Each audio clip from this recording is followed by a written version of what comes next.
Hello and welcome to InSolidarity, a SEWA Cooperative Federation podcast. अभी तो बहुत बड़ा सपना है हमारा. मुझे कामनी बहुत जरूरत है, मैंने ले जाओ. अब हम लोग के पास कैपिटल आ गया, अब हम लोग खुल के करेंगे बिजनेस. સમયમાં તો જોવા જઈએ તો આપણો બધો કામમાં જ સમય જાય છે. પોતાના માટે સમય કાઢવો બહુ મુશ્કેલ હોય છે. अभी हम लोग मतलब ये पैसा राउंड होते होते हम लोग 12-13 लाख का बिजनेस चल रहा है.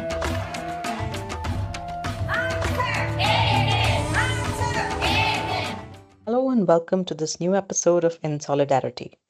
Today we will be talking about technology design. Often when one speaks of digital inclusion, access and ownership have been blockers to women's use of technology. And not just access in terms of owning a smartphone and using the internet, but in terms of design of the technology itself. The question of how we can design a technology solution which is inclusive is a critical question, and the urgency with which we need to answer it is very high, because the world is very quickly transforming into a space where everything is digitally delivered, including access to social protection. Think of Aadhaar, for example. Our guest today, Dr. Padmini Ray Murray, brings with her this expertise of inclusive design and technology and inclusive data systems. Padmini has worked as a research consultant with the Artex company and is a co-founder of Design Beku, which is a collective dedicated to making design local, ethical, and informed through decolonization and intersectionality. Padmini's work consistently has been embedded in ideas of community-led design, where the user of the technology is the designer of the technology. This, of course, is something that we at SEWA Cooperative Federation embody. Welcome, Padmini, to our podcast. We're very excited to have you here. Yeah, it's great to be here. Very happy to be speaking to you, Saloni. Maybe I'll start off with a question that, bugs me a lot, which is that there is a sense that technology is something that is, this modern, sophisticated thing that can only be used by very few people with this inaccessible knowledge of this very high-tech world. But can you help us paint a picture of what really is technology? What can technology be in its everyday? What is technology in the context of women workers in particular? So that we can kind of ground the rest of our conversation in this sense, not in the sense of high tech, but in the sense of more accessible technologies. So yes, I think that's a great question, and it's a really good place to begin because I feel like we make so many assumptions when we talk about technology. So to my mind, one of the kind of biggest issues is that we have tended to kind of always think of technology as digital. So now when we think about technology, it's inextricable from the idea of the digital. But technology is basically anything that makes human life easier, right? So a book is a technology, a bicycle is a technology. And I think when we're talking about women, women have been using technology in so many contexts for centuries, right? Like, so if you think about sewing, if you think about cooking, if you think about agriculture, all of the tools that we use are also forms of technology, right? Like they're a material intervention or an artifact that make our lives easier. So I think one thing that I really want people to understand is that when we think about technology, it's not something new to us. And it's also not something that is meant to be inaccessible. It is actually meant to become part of our lives. It is meant to become like part of the fabric of our lives in such a way that it doesn't feel like an intervention or that it doesn't feel like something that is inaccessible or not within my imagination to use, right? Like, so good technology is a technology that is unseen, is unfelt, right? It just kind of seamlessly fits into our lives. So I think it is very important to remember that that's actually what we mean by technology, rather than only thinking of it in terms of digital technology or even networked technology, because I think that's the other, especially in India, I think we tend to think of technology as, the internet or always being connected. But the digital is also a condition, right? Like, so using computational power or using computers for any kind of task also falls into the digital. It's not always about being networked or connected. Thanks, Padmini. I think that's a great, visualization for those who are listening as to what really technology can be. But if I was to ask you this, that you've painted this picture of technology as it should be, but the way we are witnessing it now, the way it's unfolding now, is that it's not really this. It's not something that always fits seamlessly into our lives. And there are various barriers or exclusionary facets to technology, particularly that women are facing, that hinder their accessibility to these various technologies in their lives. So using examples from your work, can you talk to us about women in particular and how they are positioned in this world of technology? Sure. So I think in a country like India, we do find that one of the biggest issues to women using digital technology, of course, is the fact that despite the conversation about, high internet penetration and digital device usage, we are still quite far behind when it comes to women even having access to technology, as in personal access, right? Like, so if they're using a phone, the phone is often a shared device. There is maybe little to no opportunity for them to have privacy on the device. Even if they have access to the device, the ways in which they can use the device is fairly restricted by or limited by literacy or awareness as to how the device can work for them. I think it is important to remember that most people in this country, around 96 to 97% of this country, are Android users, and as a consequence are onboarded into this kind of Android universe of apps, which allow them to use digital technology.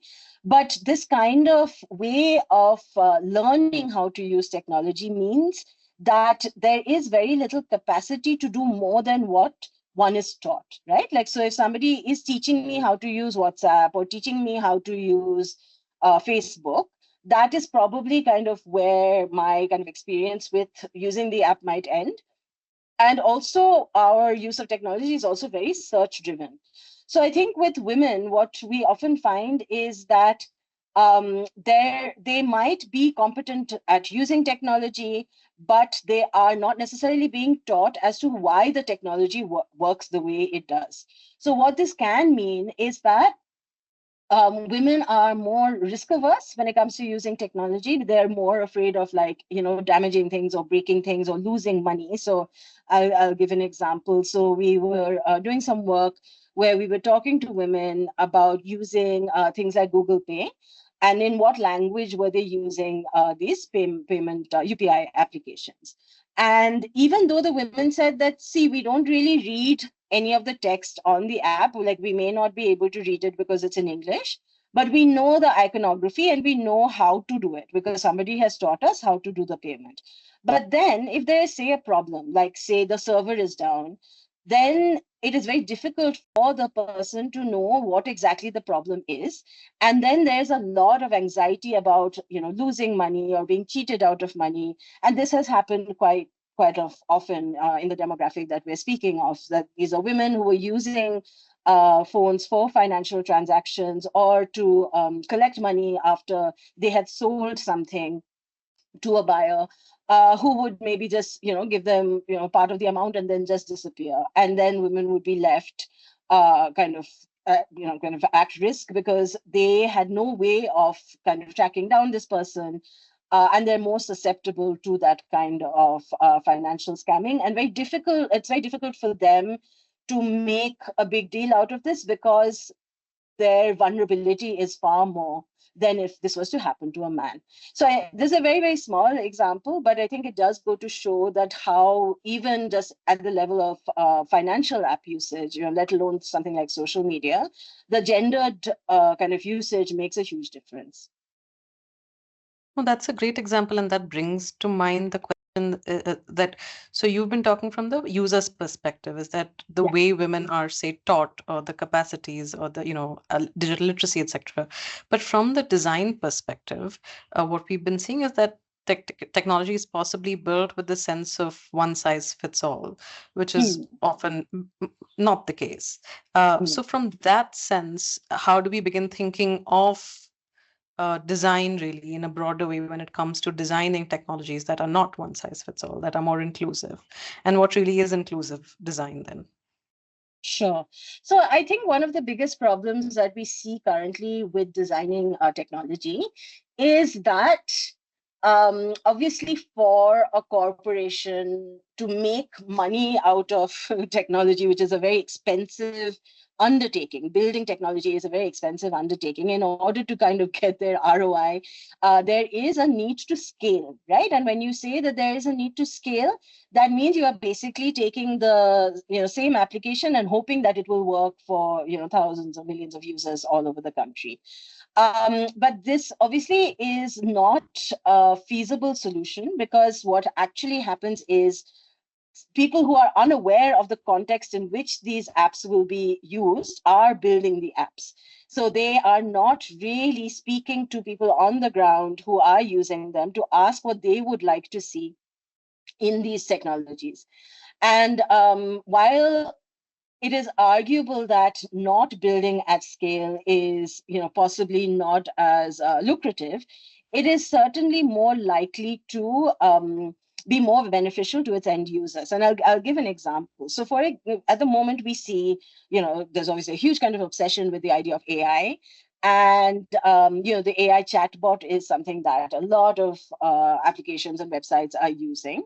And the AI chatbot, emerged from a very consumer-facing context, which is, basically I've ordered something on Amazon or I've ordered something online and I need, to troubleshoot my purchase, blah, blah, blah.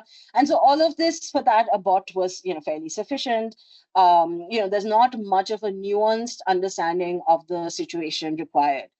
But because most of the kind of digital technology that we use today has to emerge out of corporate contexts or government contexts that are paying for it, the kind of consumption model is actually what drives the design of technology. And I'll kind of state an example here where when we're talking about the design of, say, a chatbot, how that isn't fit for use. So we were in receipt of a grant from a feminist AI organization. And they basically were, the research question was, how can we use AI in the prevention of gender-based violence and technology facilitated gender-based violence?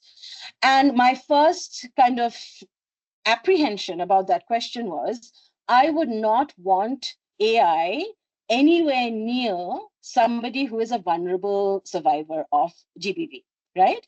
Because there are so many possibilities for that to go wrong. Often people, when they are speaking to chatbots in certain contexts, they might not even be aware that they are speaking to a chatbot. This is certainly the case in India.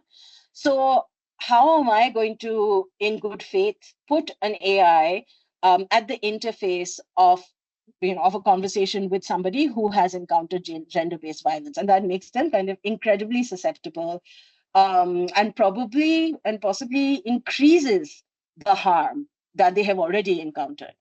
So when we were thinking of it as a design question, we started to think, where else can we locate AI in this I guess in the service design, right? And just to give you the context, so we were working with Point of View, who are a feminist NGO. They have built something called Tech Sakhi, which is a helpline for gender-based violence online. And we were speaking to the people who are the responders at the helpline. They aren't very many. There are around 7 of them. And so we asked them, when you are working with survivors, what is it that you need? Now, I think it's also important to remember that all of these service providers are women or identify as women. It is an incredibly traumatic job to encounter kind of, second-hand, accounts of violence from various people day to day. So we thought that, okay, if we make their life easier, then maybe this would help the working of the system. And they said, very kind of small fixes from, suggesting that can they have a noise canceling system, because people who call them are often not in quiet environments and they can't often hear the person calling, to more kind of sophisticated kind of alternatives to kind of searching for results, searching for ideas to help people, if that could be AI powered. So that kind of understanding of where and how we could use technology and design technology in a responsive way only happened and could only happen because we spoke to the service provider. If we were to kind of unproblematically inherit the model of the corporate chatbot, then we would not be able to do this kind of intervention without like really kind of careful scaffolding. And that is something that does not really exist, because in India, definitely, we do not have legislation or regulation that ensures that companies must be careful in ways as to how they use AI. So because we don't have that scaffolding, it is imperative that we have to work with communities to understand, or users to understand, how they will be using the technology in order to design responsibly for them. One of the things that could be a response to this, and certainly something that at SEWA Cooperative Federation we truly believe in, is that this, on what your example also, embodied, is this sense of locally owned or cooperatively owned, designed, run technology. So is that something that you think can not just work in terms of the design of it also, but in the sustainability of it? However, you may choose to define sustainability, keeping in mind that these owners in this context that we're talking about are often the poorest of people, for whom the economic need is very high. And unfortunately, the state sort of scaffolding isn't there. And so they must be prepared for all situations. So in this context, can we think of or imagine a community-owned, and I'm here talking very generally about technology, right? But can we imagine something of this sort? Sure. So I think one of the issues when we talk about digital technology is the idea that it has to be complex or difficult. Because I think and the reason why I think this kind of thinking exists is because, again, it comes back to the fact that people who are designing technology are not aware of the various contexts in which technology can unfold.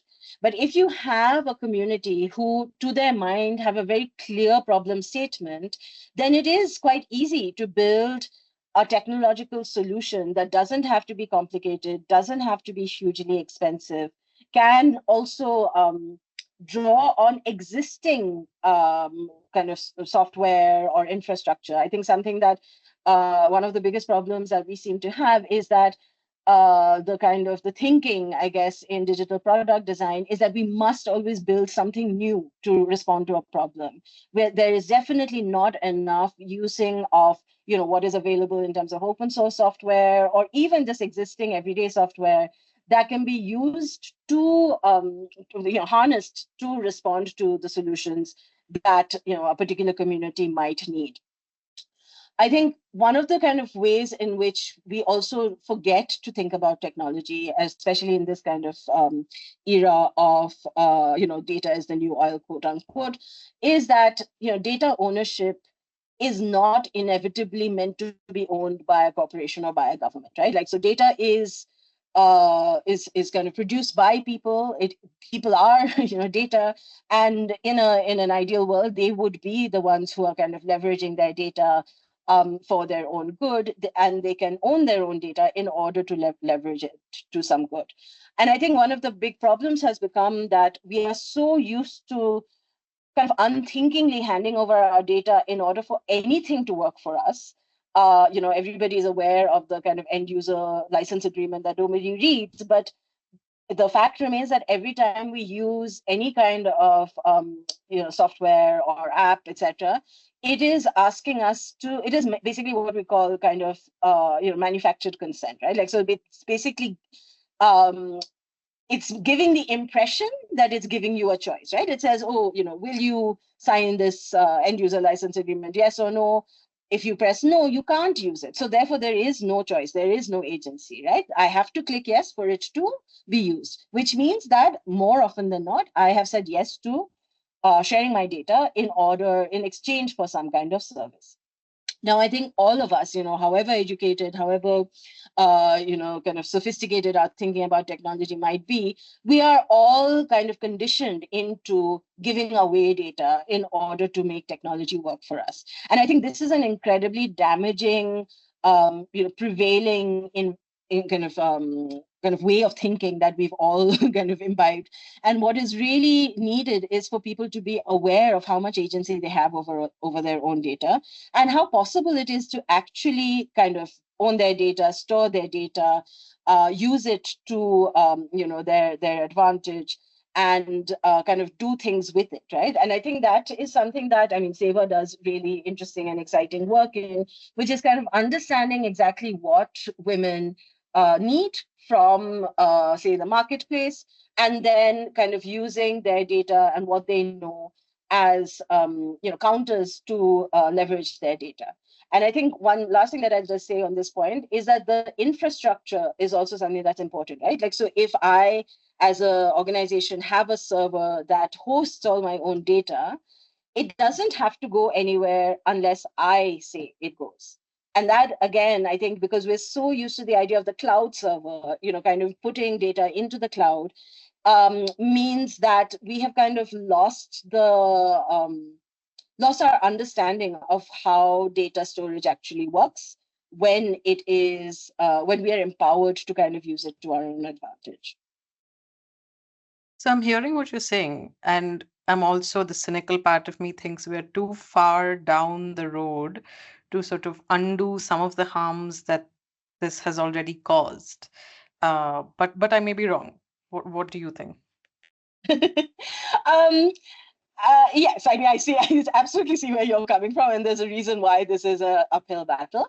But I think there's several things that kind of, if they are in play, can shift things.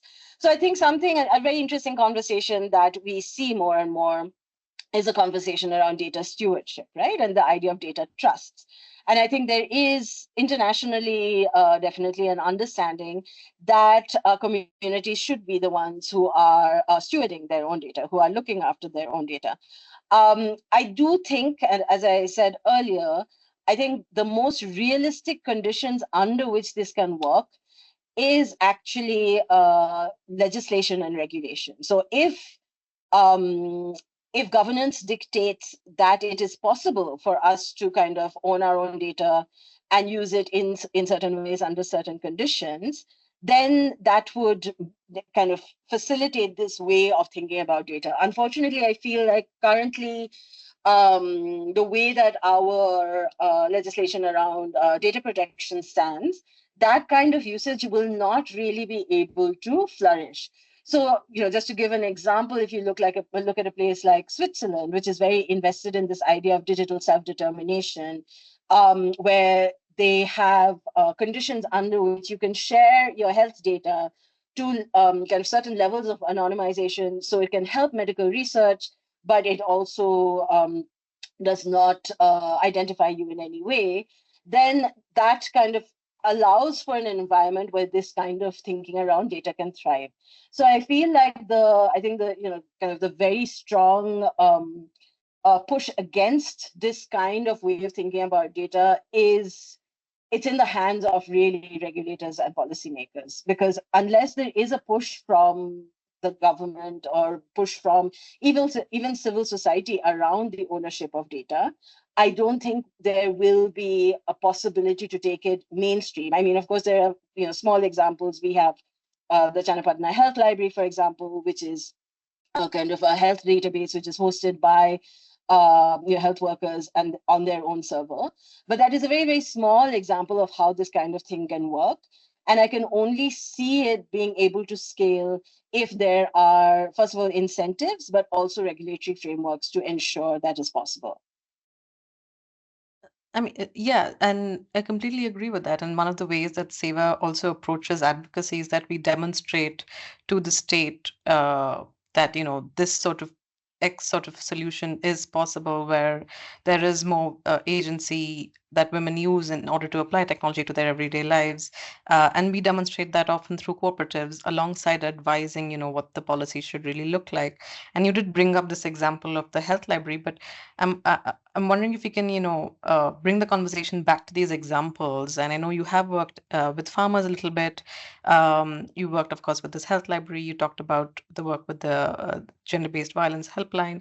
Can you give us a few more examples of these little silos of, dare I I say experiments that are happening that are against the grain of what we're currently seeing in the way technology is designed and used? Sure. So I think speaking of digital self-determination, one project that we did, again, in partnership with Point of View last year and SwissNext, was with disabled people and trying to understand how they use technology. And I think it was really kind of instructive for most of us, because I think I think it's so clearly illustrated what I was saying earlier, which was that when we build technology, we're building in this kind of one size fits all mode, and obviously that is not going to be the case for people with disabilities. And there was, I think this was a very rare opportunity for people with disabilities to be in conversation with developers and designers and to explain exactly how they use technology. Now, for people who are disabled and use technology, technology is one of the biggest and most important tools for their well-being, because it really allows them in many cases to be on par with people who are non-disabled. But the kind of technology that exists currently is not really fit for use, except in very limited ways for most of the disabled community. So I think, all of this goes back to how we think about kind of designing technology in ways that respond to what a certain community or a certain demographic demands. Having said that, I do want to really emphasize that it is not possible for any kind of community to always have consensus as to how their data might be used, or how how that data might be leveraged, etc. And there will always be kind of people who have kind of disparate needs and disparate desires from these kind of conditions. But I think that is kind of part and parcel of the conversation, because I think another thing that we need to remember is that the way that we think about technology is completely based on a kind of Western paradigm, of kind of Enlightenment thinking of, where everybody is objective, everybody is rational. But that, of course, is not the case. And also, we historically have precedents of thinking about community resources or the commons that might be usefully thought about with regards to data. So, a kind of way that we have thought about, data at Design Beku is, as a seed library or a seed bank, right? Where, seed banks historically have been used by communities to kind of ensure that agricultural life of the community is sustained, and those are often community decisions. So I think something that is really important to remember is at the heart of the conversation of designing technology is also governance of that technology, right? Who is governing that technology, in what kind of modality? And I think, SEWA is very interesting because it's a cooperative, right? Like, so that is a certain kind of form of governance which then has been transposed into the digital space, and which I think is a really kind of important thing to remember, instead of focusing on the kind of idea of, say, individual use, or even on the idea of, that communities will always want exactly the same thing from, piece of software or data, or, whatever kind of digital intervention they are using. I think at Design Beku, what we really try to do is to kind of also ensure that people's values are kind of somewhat baked into what we're building.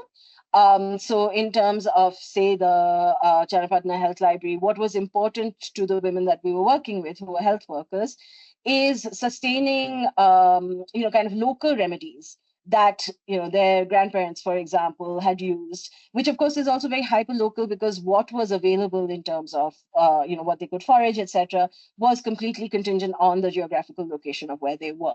So the reason why the archive was even built was in response to this kind of desire to have a safekeeping place for this kind of information. And I think this kind of almost boutique response is only possible when you are working with the community and understanding what they need. And those needs also change. I think that there's another kind of problem that one encounters while working with communities is this tendency to say, hey, this is what the community wants, now and forever. That's obviously never going to be the case. So there also needs to be a growing with the community, responding to, kind of the changing desires of the community, and see where the technology fits in, rather than trying to fit their use around the technology. Right. So we've talked a bit about, we've talked about the policy space and what regulation perhaps needs to look like. We've talked about who is designing the technology. We've talked about governance of the technology. So we've got a few, ingredients down.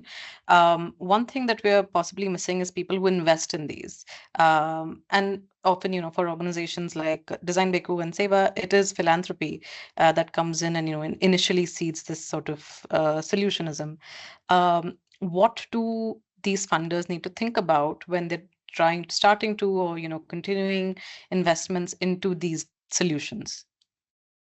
Yeah, so I think again, like digital product design in general, the financing model is also taken from that very kind of Silicon Valley venture capital led model, right? Where you have a product that you kind of quote unquote you use design thinking to imagine, then you iterate it, and then you kind of do some user testing, and then at around say 80% efficacy you put it out into the wild, and then it fends for itself, and so on and so forth.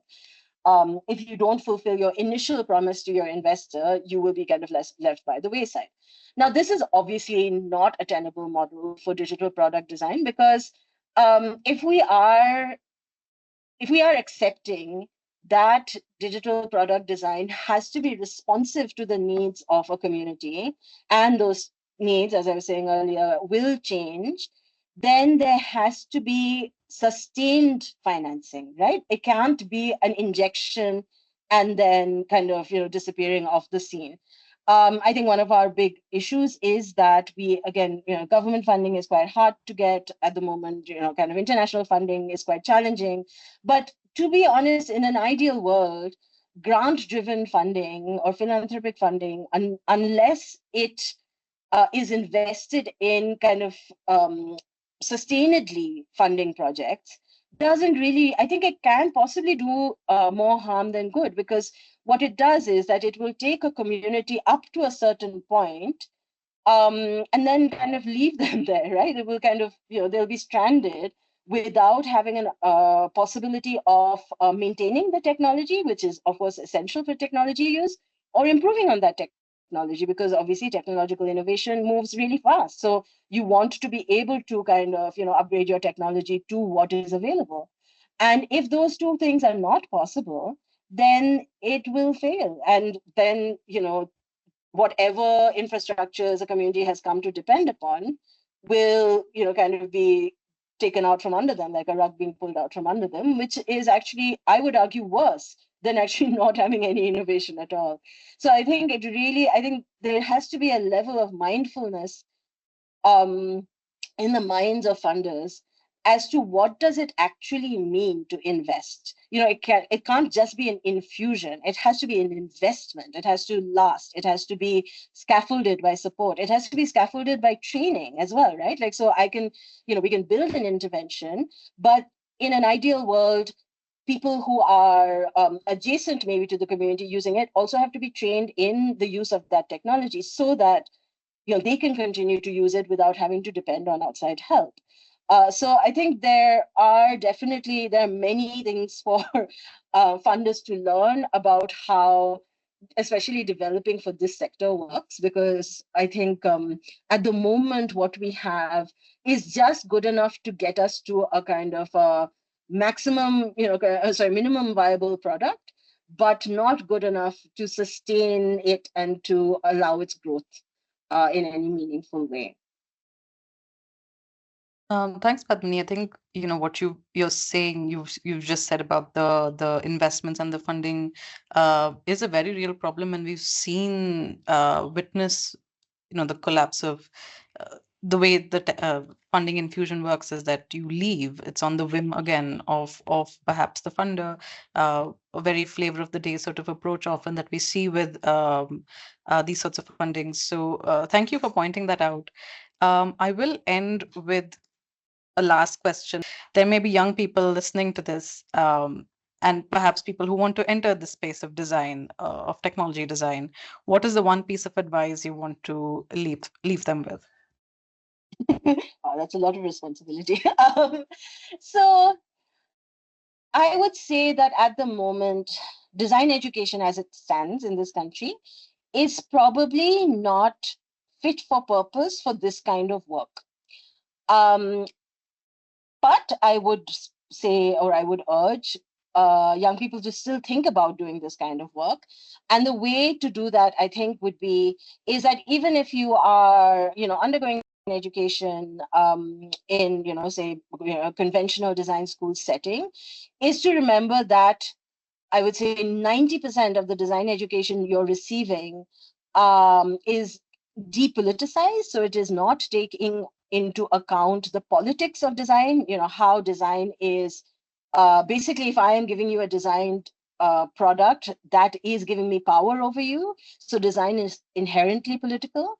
One more thing I would say that you should bear in mind is that digital product design, as we know it in this country today, is completely inherited from a Silicon Valley model, where design is used as a cosmetic way in order to make products more palatable and more quote unquote frictionless, and that the scope of design can be a lot more than that.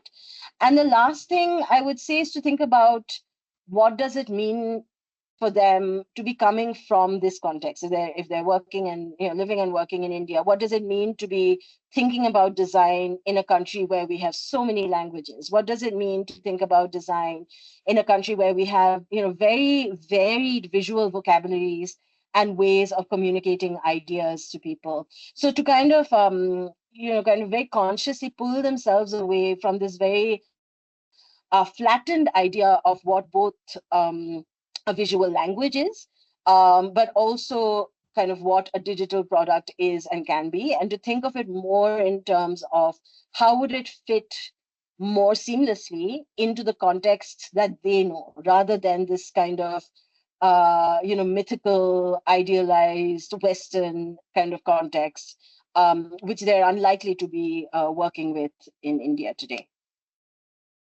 That's right. And that's something that I've been saying, that I've always said, is that it shouldn't be designing for someone or a group. It should be designing with, and you really acting as that facilitator of the design, which the community presumably already holds the ideas for. Thanks, Padmini, for ending on that note. I think that was a great note to end on. It's always excellent speaking to you, and it was this time as well. Thanks so much for agreeing to be a part of this.